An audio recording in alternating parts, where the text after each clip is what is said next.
Halo, bertemu lagi bersama saya Kang Afan. Di video kali ini masih dalam seri pencucian otak. Jika sebelumnya di video pertama saya membahas tentang teknik bagaimana mencuci otak gitu ya. Kemudian di video kedua ciri-ciri orang yang kena cuci otak. Nah, di video ketiga kali ini saya akan membahas bagaimana menanggulangi orang yang sudah tercuci otaknya. Simak terus videonya.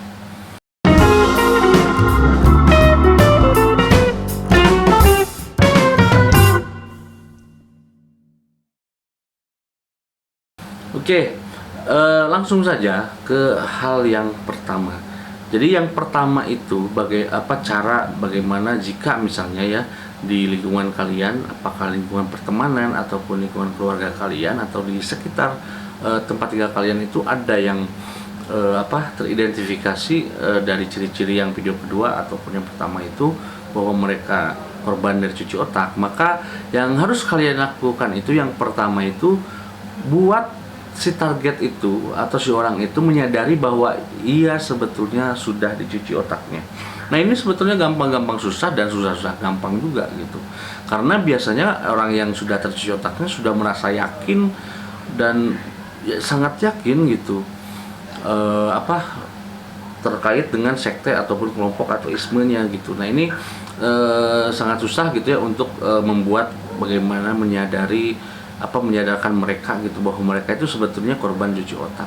Tidak gampang, tapi mungkin kalian bisa tahu sendiri karena mungkin kalau di lingkungan sekitar kalian ataupun teman kalian, mungkin kalian sudah tahu bagaimana caranya untuk memberitahu orang itu bahwa sebetulnya dia telah dicuci otaknya gitu. Nah, biasanya sih kesadaran ini tuh tahap awal itu pasti disangkal dan juga merasa sengsara sih biasanya, karena si target itu dia mulai mempertanyakan sesuatu setelah sekian lama tidak mempertanyakan apapun gitu, karena kan fanatik buta gitu ya. Nah, secara bertahap biasanya dia akan menyadari bagaimana dia sudah dibohongi ataupun dimanipulasi sebetulnya. Itu tahap awal. Kemudian yang kedua, caranya itu bisa memberikan si target itu sebuah ide yang berlawanan dengan isme dari si pencuci otak gitu. Kasih mereka pilihan, kemudian tanpa membuat mereka kewalahan dengan terlalu banyak pilihan dalam satu waktu lah gitu ya intinya. Jadi kasih mereka perspektif yang baru, yang lebih luas, yang lebih logis gitu ya, dan menentang keyakinan dari si sekte atau isme si pencuci otaknya gitu. Bisa jadi ini mungkin dipaksakan memanipulasi juga sih sebetulnya. Jadi dicuci otak ulang itu sebetulnya.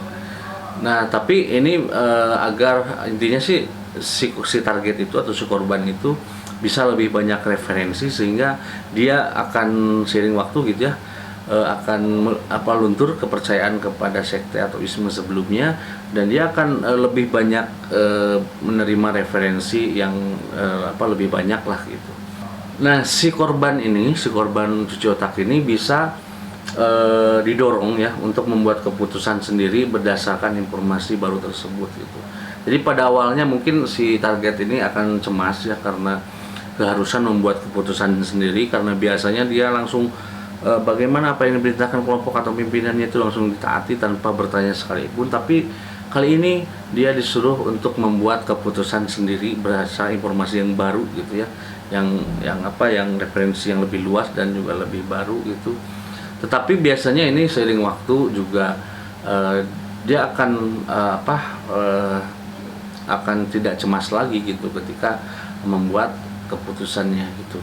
Ada kemungkinan memang korban itu pulih dari efek pencucian otak tanpa bantuan orang lain, tapi ini itu seiring perjalanan waktu dan juga tergantung orangnya sih sebetulnya. Jadi bagaimana kalau mungkin satu waktu dia merenung dan juga mendapatkan satu hal ataupun referensi yang lain misalnya yang lebih berlawanan dengan isme sebelumnya, bisa jadi dia mungkin akan sembuh sendiri gitu ya.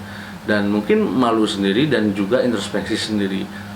Jadi kalau sudah pada tahap introspeksi diri itu biasanya dia akan menyadari bahwa sebetulnya dia itu sudah menjadi korban pencucian otak. Namun yang namanya pencucian otak itu kalau dibahas di video pertama dan kedua itu kan memang dibuat bagaimana si korban ini tidak ada waktu untuk berpikir gitu. Tapi mungkin ada satu titik atau satu waktu mungkin si korban itu akan memiliki waktu untuk berpikir, merenungkan tentang kebenaran yang dipercayainya itu salah gitu. Itu saja di video kali ini yang saya bisa bahas tentang bagaimana menanggulangi orang yang atau menanggulangi orang korban cuci otak.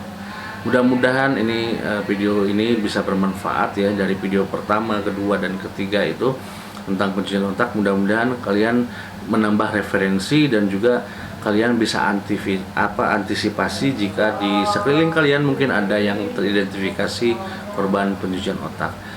Mudah-mudahan bermanfaat. Allahumma fiq ila wa bitoriq. Wassalamualaikum warahmatullahi wabarakatuh.